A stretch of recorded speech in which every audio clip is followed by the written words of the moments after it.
Sus gritos eran ahogados por el sordo golpe del hierro contra la piedra.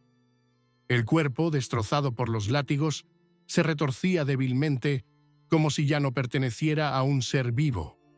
Olía a sangre caliente, sudor agrio y cal húmeda, con la que habían untado las paredes del calabozo. La monja, con los ojos vendados y la túnica rasgada, apenas se mantenía en pie, y sobre ella se inclinaba una figura corpulenta con una capucha negra. A esa hora no se hacían anotaciones en los libros del monasterio, ya que las habitaciones secretas para la expiación de la carne no existían oficialmente. Pero quienes habían oído esos sonidos alguna vez sabían que no procedían de la oración. El monasterio de Santa Benedicta se encontraba apartado de la carretera principal, en las húmedas y brumosas estribaciones. Su alto muro parecía mudo e inaccesible, pero detrás de él se escondía una intrincada red de pasillos, escaleras y habitaciones secretas a las que ni siquiera algunos de los habitantes tenían acceso. Allí, en las bóvedas inferiores, se llevaban a cabo rituales que no se mencionaban en los confesionarios. Las hermanas mayores hablaban de ellos como servicio de purificación. En realidad, se trataba de castigos acompañados de humillaciones y torturas físicas, sometidos únicamente a las reglas internas de la abadesa y sus ayudantes de confianza. La abadesa Agnes, una mujer ya entrado en años, pero aún con la espalda recta y la mirada fría, dirigía el convento desde hacía casi 30 años. Sabía mantener el equilibrio entre el obispo, que veía en el convento una fuente de ingresos, y los funcionarios reales, que velaban por que las tierras del convento permanecieran en manos fieles. Era conocida por su dureza con las infractoras de las reglas, pero los rumores sobre sus métodos no salían de los muros del convento. En los últimos meses, su estado empeoró. Según el médico del convento, sus piernas se cubrieron de úlceras que supuraban un líquido turbio y maloliente.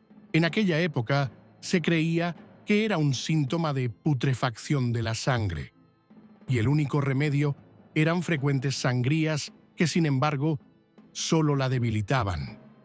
Los primeros síntomas de la enfermedad aparecieron en primavera. La abadesa se quejaba de frío en las extremidades, dolores abdominales y fiebre nocturna. Cada vez se encerraba más en su celda, a la que solo admitía a su doncella, una mujer silenciosa, de origen campesino, y al médico del convento. Las hermanas notaron que su voz se había vuelto ronca y que su piel estaba gris y flácida. En las memorias de la hermana Matilde, encontradas años más tarde, se menciona que en la celda de la abadesa había un olor como el de las criptas abandonadas y las velas humeaban como si faltara aire. Al mismo tiempo, la tensión iba en aumento en el convento. Las jóvenes monjas cuchicheaban sobre las extrañas desapariciones de sus hermanas, a las que enviaban a purificarse. Las que regresaban eran irreconocibles. Estaban extenuadas, con la piel cubierta de moretones y abrasiones, y apenas hablaban. Varias chicas murieron en el transcurso de una semana tras estos castigos. En un informe del sacerdote local, dirigido al obispo, se menciona con cautela que, entre las paredes del convento, reinan prácticas más parecidas a sacrificios paganos que al arrepentimiento. Según los datos conservados, no hubo respuesta a esta carta.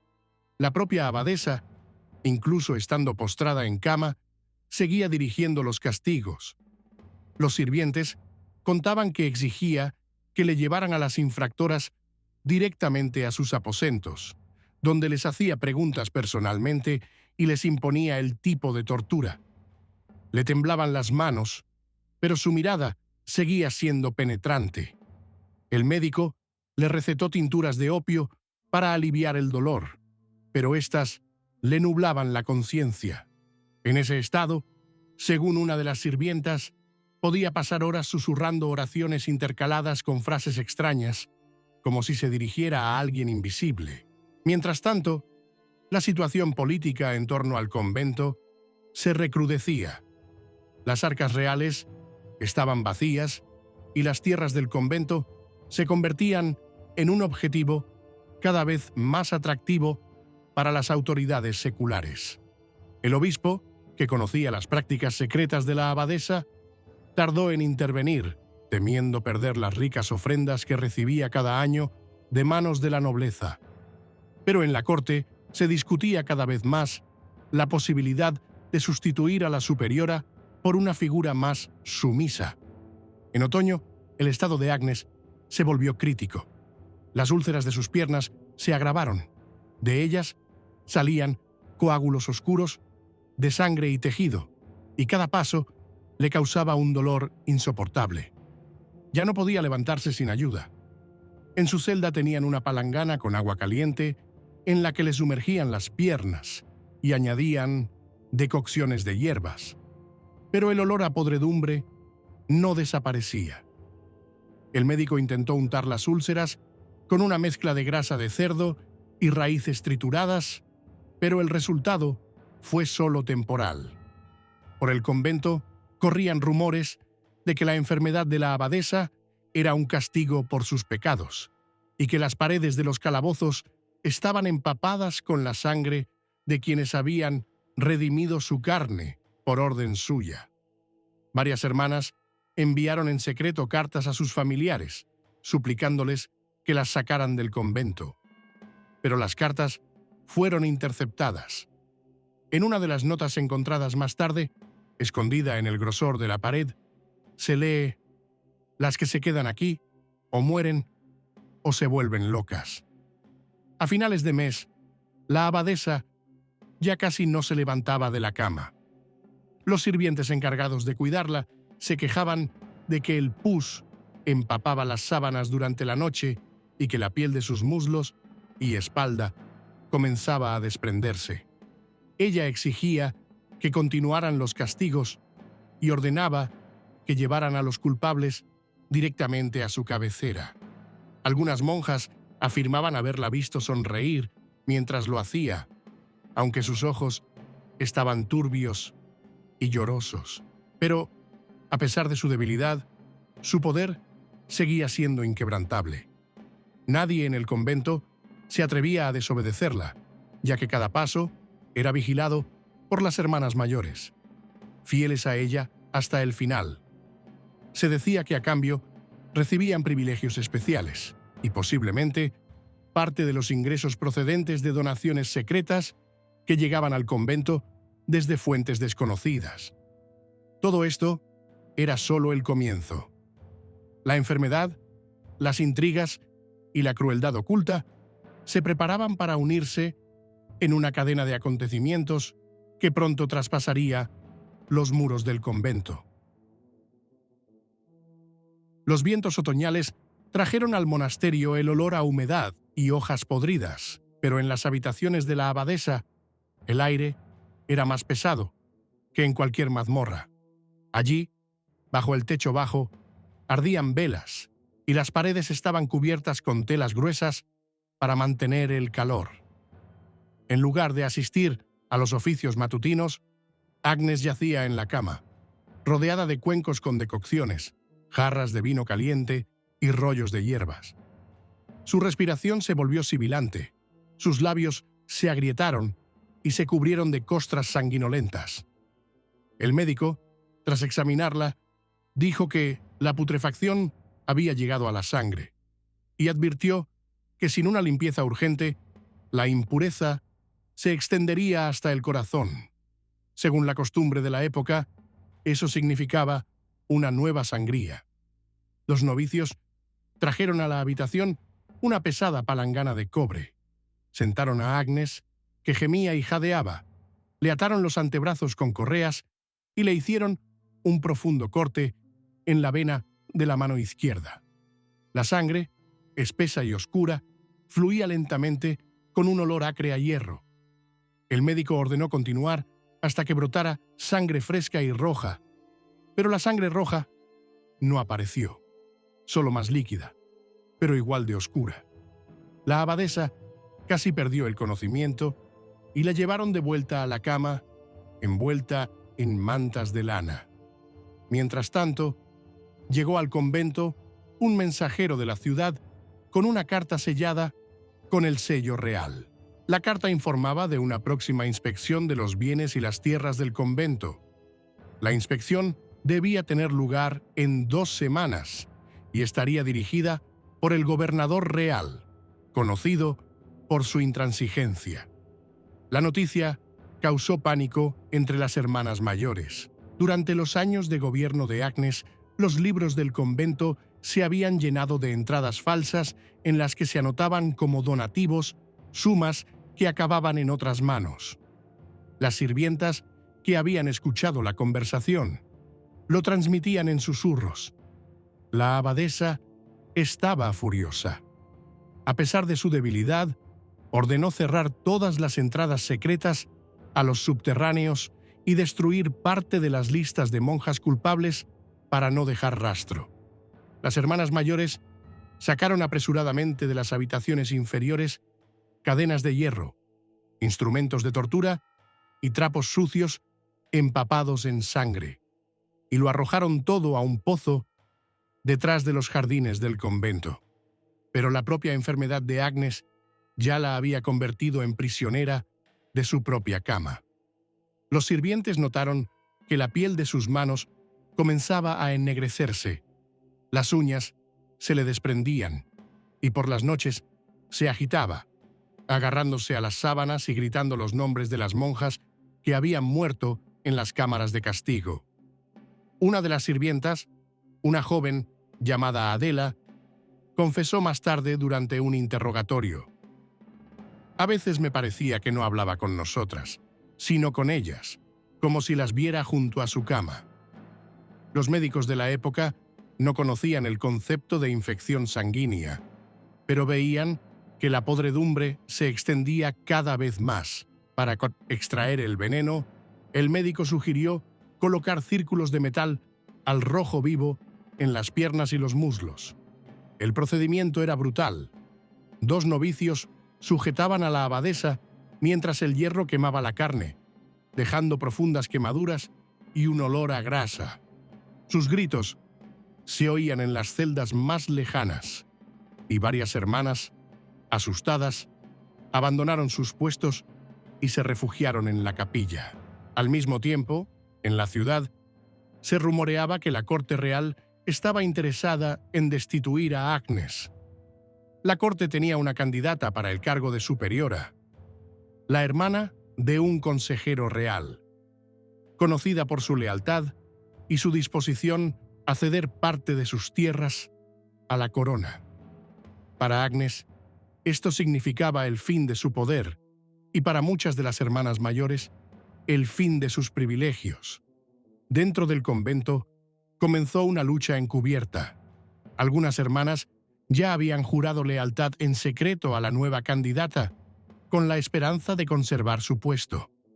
Otras se quedaron con Agnes, viendo en su muerte una amenaza de revelación de secretos que podrían llevarlas a la hoguera. Las sospechas crecían. Las sirvientas eran cambiadas cada semana para evitar que dijeran algo de más. Las puertas de las celdas se cerraban por dentro y las conversaciones nocturnas podían llevar a las mazmorras. Mientras tanto, la enfermedad mataba lentamente a la abadesa. Al tercer día después de las cauterizaciones, su fiebre subió tanto que dejó de reconocer los rostros. Las hermanas que la cuidaban contaban que murmuraba sobre las habitaciones bajo el altar y una deuda que no se puede perdonar. En esos mismos días, una de las monjas jóvenes, castigada por intentar escapar, fue encontrada muerta en su celda. Los rumores de que su muerte no había sido accidental se extendieron rápidamente por el convento, pero nadie se atrevía a hablar abiertamente. Por la noche, una semana antes de la llegada del vicario, Agnes ordenó reunir a todas las hermanas mayores en sus aposentos. Su cuerpo, rodeado de almohadas, ya casi no se movía, pero su voz sonaba firme. Les recordó que los pecados del convento recaerían sobre todas y que quien traicionara respondería no solo ante los hombres, sino también ante el Señor. Tras estas palabras, cayó exhausta y en la habitación se extendió un olor a podredumbre más fuerte que antes. Fue el momento en que el miedo, dentro del convento, se hizo más fuerte que la fe, y nadie sabía aún que la llegada del vicario coincidiría con un nuevo brote de la enfermedad, que no solo afectaría a la abadesa. La mañana de la llegada del gobernador fue fría y húmeda. Las puertas del monasterio se abrieron con renuencia.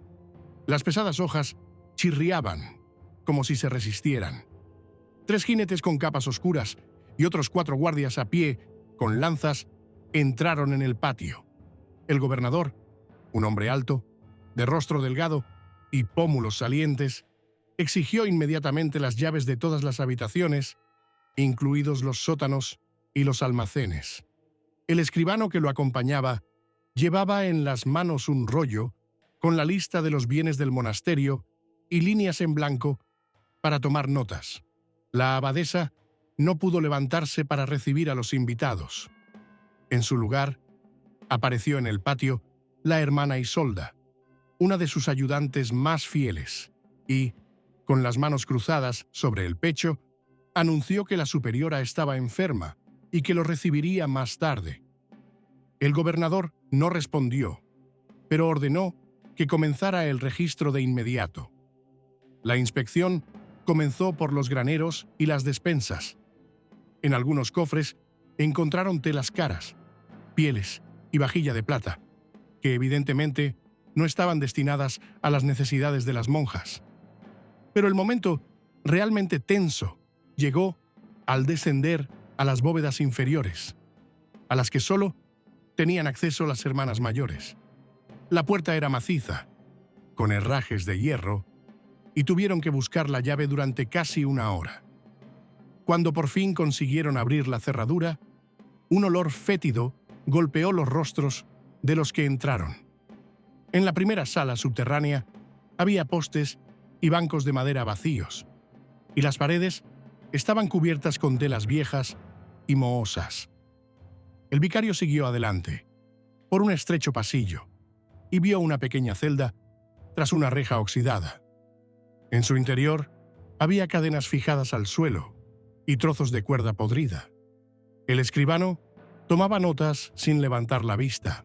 En la habitación contigua encontraron restos de una hoguera y trozos de madera carbonizados que habían absorbido manchas oscuras. Las hermanas que acompañaban la inspección guardaban silencio, pero 2 guardias se miraron. Todos tenían claro que ese lugar no se utilizaba para rezar. El vicario ordenó precintar las habitaciones inferiores y poner las llaves bajo custodia. En ese momento, el estado de la abadesa comenzó a empeorar. El médico, tras examinarla, encontró nuevas úlceras en la piel y nódulos inflamados en el cuello. Apenas podía hablar, pero al enterarse de las acciones del gobernador, se enfureció. La sirvienta Adela contó más tarde que la abadesa, apenas respirando, exigió que se limpiara el sótano de testigos antes de la puesta del sol. Ese mismo día, 2 guardias que custodiaban la entrada fueron encontrados inconscientes en un establo detrás del monasterio, con claros signos de envenenamiento. La investigación continuó durante 2 días más. En las celdas de algunas monjas se encontraron objetos que pertenecían a las que habían desaparecido en los últimos años. Zapatos gastados, cruces de madera sencillas, fragmentos de cartas. Todo fue confiscado y añadido a la lista de pruebas. Pero los testimonios de las supervivientes eran más peligrosos. Varias hermanas jóvenes intentaron contarle al vicario los castigos secretos, pero las mayores las llevaron rápidamente alegando el voto de silencio. Al tercer día de la inspección, el intendente exigió interrogar a la abadesa. La trajeron en una silla, envuelta en varias capas de mantas. Tenía el rostro pálido, los labios temblorosos y le salía un olor a podredumbre de la boca. Él le preguntó directamente para qué servían las habitaciones subterráneas. Agnesa, mirándole directamente a los ojos, respondió que eran lugares de penitencia y que en el convento siempre se habían respetado las leyes del Señor. El gobernador asintió en silencio, pero esa misma noche envió un mensajero con un informe a la capital. Sin embargo, la enfermedad de la abadesa y los rumores sobre lo que ocurría en el convento comenzaron a difundirse más rápido que los documentos oficiales. En la ciudad se decía que la superiora se estaba pudriendo viva y que era un castigo de Dios por la sangre derramada en los sótanos.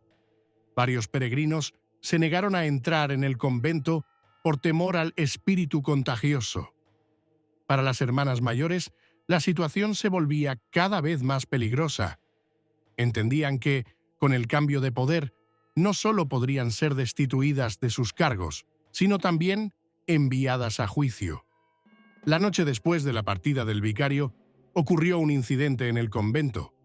La puerta de los sótanos sellados fue forzada y algunos objetos desaparecieron. Nadie confesó el delito, pero todos sabían que había sido ordenado por aquellos que temían nuevas inspecciones. Mientras tanto, el estado de Agnes empeoraba hasta llegar a un extremo. Ya no podía girarse sola en la cama. Su cuerpo estaba cubierto de úlceras desde la cintura hasta los pies, de las que brotaba un líquido maloliente. Las sirvientas cambiaban las sábanas 3 veces por noche, pero el olor lo impregnaba todo. El médico intentó por última vez purificar la sangre, pero la abadesa perdió el conocimiento y solo volvió en sí al cabo de un día, murmurando que los pecados no se pueden enterrar. Ya no se trataba de una simple enfermedad, sino de una lenta y pública agonía del poder. Quienes hasta hacía poco se arrodillaban ante ella, ahora buscaban protectores en la ciudad. Pronto descubriría que la lucha por su puesto había pasado a una fase abierta y que sus aliados comenzaban a desaparecer uno tras otro. El invierno llegó de repente y el frío, que calaba hasta los huesos, no hacía más que intensificar los olores en los pasillos del convento. La nieve se posaba sobre los tejados y las celdas, pero en las habitaciones de la abadesa, donde se mantenía el calor con braseros de carbón, el aire era denso y húmedo, como en una tumba. Ella ya no se levantaba. Su rostro se volvió gris. La piel de sus manos se tensó y sus piernas parecían troncos ennegrecidos, cubiertos por una fina película.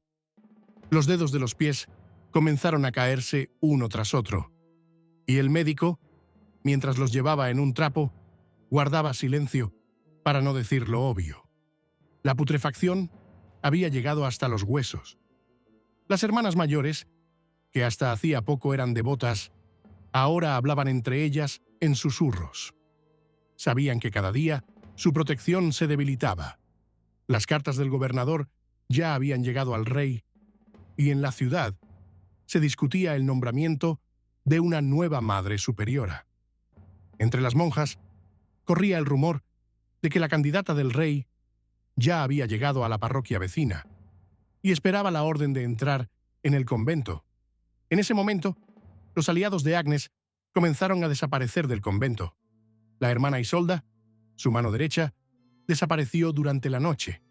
En su celda solo encontraron una caja vacía y un trozo de hábito rasgado. 2 días después, también desapareció el médico del convento. Más tarde, las sirvientas murmuraban que a ambos los habían sacado por un pasadizo secreto que conducía al bosque y los habían abandonado allí sin medios ni protección para que no testificaran contra los nuevos amos. Agnese comprendía que el círculo se cerraba, su conciencia se aclaraba y se nublaba. En los momentos de lucidez, ordenaba que reforzaran las puertas de sus aposentos y que no dejaran entrar a nadie sin su permiso. Pero las hermanas mayores ya discutían en secreto cómo sacarla de la cama y trasladarla a una celda separada, lejos del centro del convento, para impedirle influir en los asuntos. La descomposición física aumentaba el miedo. La piel de la espalda de la abadesa se había vuelto en algunos lugares similar al pergamino, con grietas por las que se filtraba la sangre coagulada. Las úlceras por presión desprendían un olor tan fétido que incluso las fieles sirvientas, al cambiarle las vendas, se cubrían la cara con pañuelos. El tumor del cuello creció hasta alcanzar el tamaño de un puño, y su voz se volvió sorda y ronca. El opio que le daban para aliviar el dolor le provocaba delirios. Hablaba de las monjas a las que había castigado 20 años atrás y pedía que las soltaran de los ganchos. En esos días comenzaron los primeros actos abiertos de desobediencia en el convento. Las jóvenes monjas dejaron de inclinar la cabeza al mencionar el nombre de la Madre Superiora, y en la capilla, durante la oración vespertina, ya no rezaban por su salud. Las llaves de las reservas de pan y vino pasaron a manos de la hermana Ágata, sospechosa desde hacía tiempo de tener vínculos con los comerciantes de la ciudad. El momento decisivo llegó en una noche de fuerte ventisca. Las hermanas Ágata y Marión, con el apoyo de varios novicios armados, irrumpieron en las habitaciones de la abadesa. Estaba tumbada, envuelta en 3 mantas de lana, con los ojos brillantes por el calor. El intento de levantarla provocó un grito de dolor. Sus piernas ya no aguantaban ni siquiera un ligero contacto. La trasladaron a una celda fría junto a la pared norte, donde las ventanas no cerraban del todo, y la dejaron con una jarra de agua. Al día siguiente, en el refectorio, se anunció que la dirección del convento pasaba temporalmente a manos de la hermana Ágata debido a la grave enfermedad de la Madre Superiora. Para la mayoría de las monjas, esto fue una señal de que había cambiado el poder. Las antiguas órdenes de Agnes dejaron de cumplirse, pero incluso en aislamiento intentó resistirse. La sirvienta Adela, que se coló a escondidas en su habitación, contó más tarde que la abadesa le había ordenado que llevara a la ciudad unas cartas con acusaciones contra las nuevas autoridades del convento. Estas cartas nunca llegaron a su destino, ya que fueron interceptadas y quemadas en el patio. Cada día hacía más frío en la celda, y la enfermedad devoraba su cuerpo cada vez más rápido. La podredumbre de sus piernas le llegaba hasta las rodillas. La piel se desprendía, dejando al descubierto los huesos. Los dedos de las manos también comenzaron a ennegrecerse. Las articulaciones se hincharon y dejaron de doblarse. La respiración se volvió pesada, con jadeos, como si se estuviera acumulando líquido en el pecho. Mientras tanto, llegaron noticias a la ciudad de que el monasterio había sido limpiado de prácticas impías, pero entre los muros aún se guardaban llaves secretas, escondidas en las grietas de la mampostería, y las hermanas mayores sabían que las habitaciones subterráneas no habían sido descubiertas por completo. Eso significaba que parte de los secretos de Agnes sobrevivirían a ella misma. Sin embargo, el final se acercaba, y con él llegaría el día en que su muerte no sería solo el final de una enfermedad, sino el comienzo de una nueva lucha por el poder. La muerte llegó al convento en silencio, pero su olor se percibía mucho antes de su último suspiro. A principios de esa semana, la abadesa ya no abría los ojos. La fiebre era constante, tenía los labios agrietados y la lengua tan hinchada que no podía hablar. Respiraba con dificultad y cada intento de inspirar terminaba en un jadeo. Su cuerpo desprendía un hedor insoportable, tan fuerte que incluso en el pasillo, al otro lado de la pared de la celda, se percibía la putrefacción. El último día yacía inmóvil, con los brazos colgando de la cama, la piel casi transparente, con vetas oscuras de podredumbre que se extendían hacia los hombros. Adela, la sirvienta, la última, que se atrevió a quedarse a su lado, le sostenía la mano, mientras ésta se enfriaba poco a poco. Poco después, durante la noche, dejó de respirar. Según las reglas del convento, la muerte de la Madre Superiora se anunciaba en la misa matutina, pero esta vez la noticia se difundió en susurros antes del amanecer. Inmediatamente después de su fallecimiento, comenzaron los trabajos para ocultar las huellas.